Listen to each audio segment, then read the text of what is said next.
nous avons donc prévu de nous implanter ici dans ce bâtiment à Bon-Encontre pour installer une activité de recyclage des plastiques souples. La production, nous avons programmé de démarrer la production au printemps 2020. D'accord. Qu'est-ce qu'on entend par plastique souple aujourd'hui? Alors les plastiques souples, c'est ce que vous allez avoir autour du pack d'eau, par exemple, dans la collecte sélective ou ce qu'on appelle le post-consumer. Les plastiques souples, on en trouve également dans l'agriculture. Ce sont ces bâches qui permettent de recouvrir les serres, et ou également dans l'industrie, ce sont ces films qui viennent filmer l'ensemble des palettes. C'est ça le plastique souple.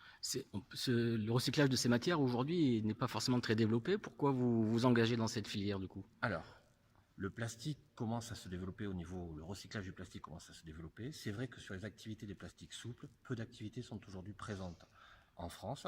Et donc on a la volonté d'aller sur ce créneau-là, qui pour nous représente un énorme gisement à recycler. D'accord. Vous avez une idée des volumes, j'imagine?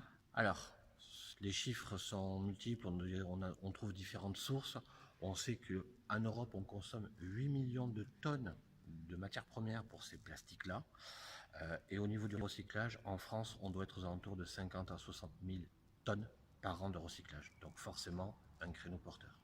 À titre personnel, vous avez une longue carrière professionnelle. Qu'est-ce qui vous a poussé aujourd'hui à vous lancer dans cette aventure? Alors, j'ai exploité pendant quelques années une ligne de recyclage plastique et l'histoire a fait que ma carrière professionnelle a pris d'autres orientations, et à 50 ans, s'est posé la question de quoi faire pour protéger l'environnement, et je suis revenu sur ce sujet-là avec la conviction que l'on devait être concret sur ces activités-là et se relancer pour protéger la planète demain. Qu'est-ce qu'on va céder à nos enfants? C'est ça le plus important. D'accord.